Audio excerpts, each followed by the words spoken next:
Hi viewers, welcome back to புன்னகை பெண்ணே.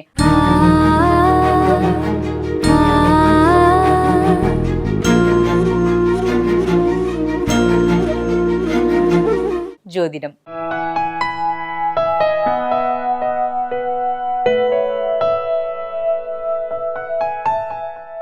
இந்த செக்மெண்ட்ல ஜோதிடர் சுந்தரராஜன் அவர்கள் நம்மளுக்கு வாழ்க்கையில் ஏற்படுகிற பிரச்சனைகளை எப்படி ஜோதிடம் மூலியமா தீர்க்கலாம் அப்படின்றத சொல்றாரு. வாங்க கேட்கலாம். புன்னகை பெண்ணை நிகழ்ச்சி மூலமாக மீண்டும் ஒரு முறை உங்களை சந்திப்பதில் மகிழ்ச்சி. இந்த வாரம் பொதுவான விஷயங்களை பற்றி பேச போகிறோம். ஜாதகம் பார்க்குறது, ஜோசியம் பார்க்குறது, குறி கேட்குறது, இந்த மாதிரி பல விஷயங்களை எதை நோக்கி கேட்குறாங்கன்னா, முதல் வார்த்தையை ஒரு பொருத்தம் பார்க்க வராங்க. இந்த பொருத்தம் பார்த்தோன்னே நல்லா இருக்குங்க, பண்ணலாம், திருமணம் பண்ணலாம், எத்தனை பொருத்தம், 10க்கு 9 பொருத்தம் இருக்குது, நல்லா இருக்குது, பண்ணலாம் அப்படின்னு சொன்னோன்னா அடுத்த கேள்வி அப்படின்னா, அவங்க வாழ்க்கை நல்லா இருக்குமா அப்படின்னு கேட்குறாங்க. குழந்தைங்கள படிக்க வைக்கிறாங்க. படிக்க வைக்கும்போது எதுக்கு படிக்கணும் அப்படின்னு கேட்டாக்கா, அப்போ தானே குழந்தை நல்லாயிருக்கும் அப்படிங்கிறாங்க. ஆக இதுக்கான அர்த்தம் அவங்களுக்கு தெரியுதா என்னன்னு எனக்கு தெரியல. நல்ல வாழ்க்கை அப்படிங்கிறது என்ன வாழ்க்கை? நம்மளோட இலக்கு ஒன்றாவும் இருக்குது, பாதை ஒன்றாவும் இருந்ததுனாக்கா எப்படி போய் அடைய முடியும்? இலக்கு நல்ல வாழ்க்கையா அப்படின்னாக்கா அவங்க பாதையை நல்ல வாழ்க்கைக்கான பாதையை தேர்ந்தெடுக்கணும். இலக்கு மகிழ்ச்சியான வாழ்க்கைனாக்கா பாதையும் மகிழ்ச்சியான வாழ்க்கையை தேர்ந்தெடுக்கணும். அப்படின்னா நல்லது வேறு, மகிழ்ச்சிங்கிறது வேறையானாக்கா நிச்சயமாக வேறு. நல்லதுங்கிறது வேறு, மகிழ்ச்சிங்கிறது வேறு. சில பேருக்கு பல விஷயங்களில் மகிழ்ச்சி தரக்கூடிய விஷயங்களாக இருக்குது. நண்பர்களோடு சேர்ந்து மது அருந்துவது மகிழ்ச்சியாக இருக்குது. அதனால் அது நல்ல வாழ்க்கையானாக்கா அது பேர் நல்ல வாழ்க்கைன்னு சொல்ல முடியாது இல்லையா? அதுபோல் பல விஷயங்கள் இருக்குது. உதாரணத்துக்கு ஒன்று சொல்கிறேன் பாருங்கள். நல்ல வாழ்க்கைனா சிம்பிள். படைப்பான ஒரு படம் வந்திருந்தது. அதில் 2 வகையான ஹீரோயின் இருப்பாங்க. ஒருத்தவங்க கொஞ்சம் ஆடம்பரமாகவும் பிரம்மாண்டமாகவும் இருப்பாங்க. இன்னொருத்தவங்க ரொம்ப எளிமையாக, தூய்மையாக, உண்மையாக இருக்கக்கூடியவங்களாக இருப்பாங்க. அது எளிமையாக, தூய்மையாக, உண்மையாக இருக்கிறவங்களுக்கு பேர் சாத்விகின்னு பேர். ஆடம்பரமாக பிரம்மாண்டத்தெல்லாம் விரும்புகிறவங்களுக்கு பேர், அந்த மாதிரி வாழறவங்களுக்கு பேர் ராஜசம்னு பேர். குணம் நாடி குற்றம் நாடி அவற்றில் மிகை நாடி மிக்க கொள்ளல்வாங்க. 3 வகையான குணம் இருக்குது. சாத்விகம், ராஜசம், தாமசம்னு சொல்லக்கூடியது. ஆக இந்த குணங்களில் முதல் குணம்னா சத்குருன்னு சொல்கிறான், சத் அப்படின்னுவோம், சத் சங்கம்னு சொல்கிறோம். சத்துனா நல்ல விஷயங்கள்.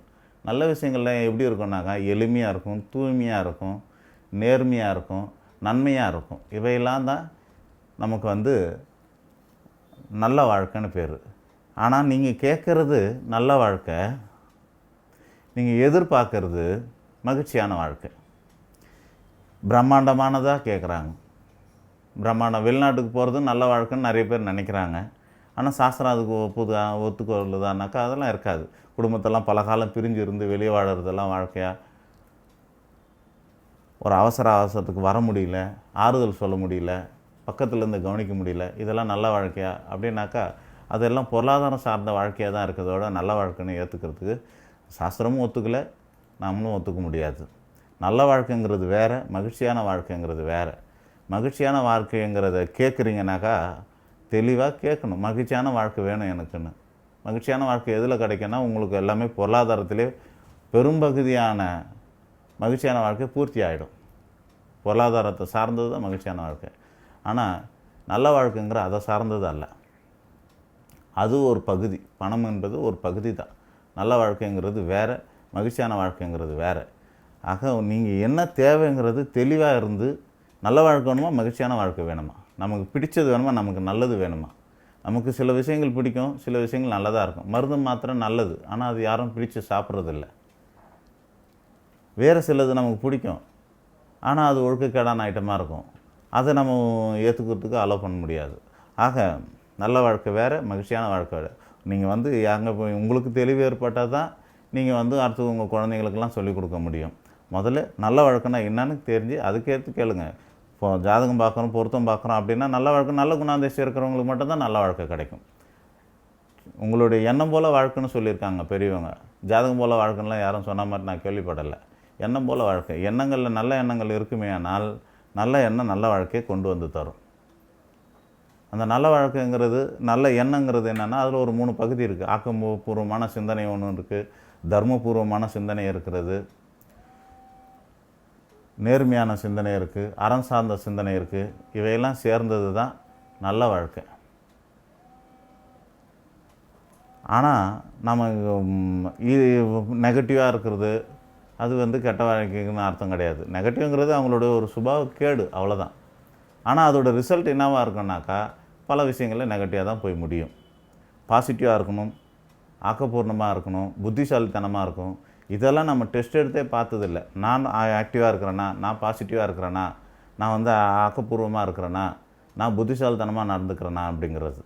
எது நமக்கு வேணும்னாலும் அதுக்கு முன்னாடி அதுக்கு இதுதான் நமக்கு தேவைங்கிற தெளிவு வேணும்.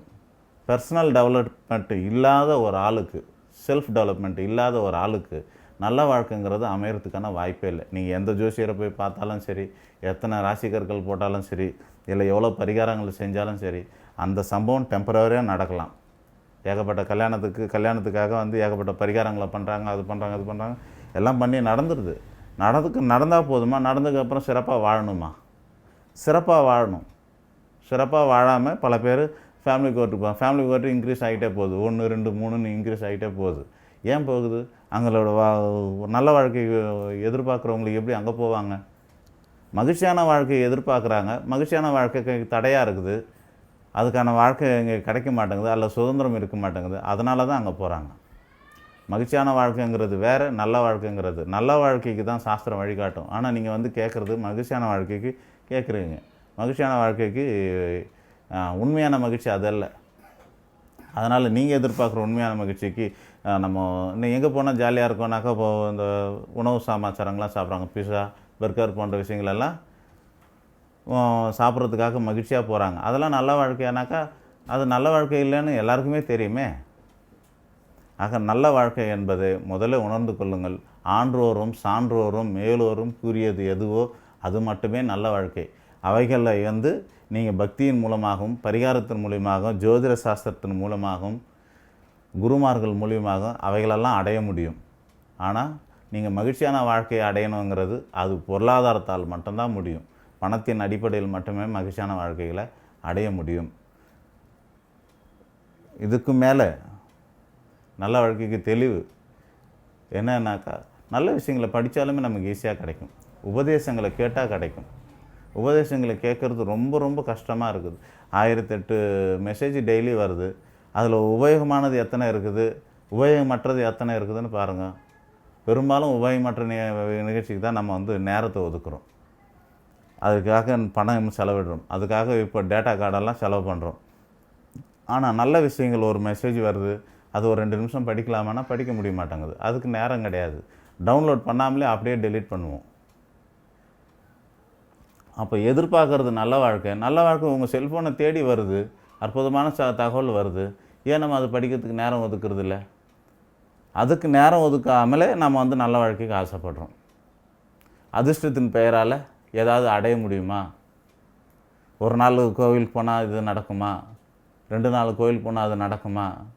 ஒரு தொடர்ந்து சொல்கிறோம், தவம் மாதிரி ஒரு 2 மாதத்துக்கு போங்க, ஒரு 21 நாளுக்கு தீபம் போடுங்கன்னாக்கா ஒரே நிமிஷத்தில் ஏதாவதுனா சுவிட்ச் போட்டால் லைட்டு தான் எரியும் ஒரே நிமிஷத்தில். பரிகாரம்லாம் ஒரே நிமிஷத்துலாம் நடக்காது. அது நம்ம மனசில் பதிய வைக்கிற சைக்காலஜிக்கல் ட்ரீட்மெண்ட் தான் இது. உங்களுக்கு இந்த மாதிரியான தோஷங்கள் இருக்குது, அவைகளுக்காக நீங்கள் இவ்வளோ நாள் இந்த கோவில்களுக்கு போகணும். அப்படி போயிட்டு வர பட்சத்தில் உங்களுக்கு மாறும், வாழ்க்கை சரியாகும், நன்மை நடக்கும் அப்படின்றாங்கனாக்கா அதில் உள்ளே இருக்கிற அர்த்தம் என்னன்னா, நம்மளோட சுபாவத்தில் சேஞ்சஸ் கொடுக்குறாங்க.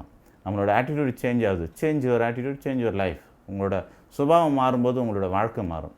இதுதான் முக்கியம். செவ்வாய் தோஷம்ங்கிறது இருக்குன்னாக்கா, செவ்வாய் தோஷம் உள்ள அத்தனை பேருக்குமே சுபாவக்கேடுகள் இருக்கும்னு அர்த்தம். சுபாவக்கேடுகள் இருக்கிறதுனால தான் செவ்வாய் தோஷம் வருது. செவ்வாய் தோஷத்துக்கு நேரடியாக போய் பரிகாரம் பண்ணுறாங்க, ஆனால் சுபாவம் அப்படியே இருக்குது. மாறாத சுபாவத்தில் மாறுபட்ட வாழ்க்கை எப்படி தர முடியும்? ஸோ தோஷங்களுக்கு பரிகாரங்கள் செய்வதற்கு முன்னாடி அதுக்கான அர்த்தத்தை தெரிஞ்சுட்டு நம்மளை மாற்றிக்கணுங்கிறதையும் நாம் வந்து புரிஞ்சுக்கிட்டோம்னா நல்லாயிருக்கும். மீண்டும் அடுத்த வாரம் சந்திப்போம். நன்றி. என்ன நேர்களே, இன்னைக்கு நம்ம புன்னகை பெண் நிகழ்ச்சி உங்களுக்கு ரொம்பவே யூஸ்ஃபுல்லாக அமைஞ்சிருக்கும்னு நினைக்கிறேன். மீண்டும் நாளை சந்திக்கிறேன். Until then, this is Asta signing off. Tata, bye bye.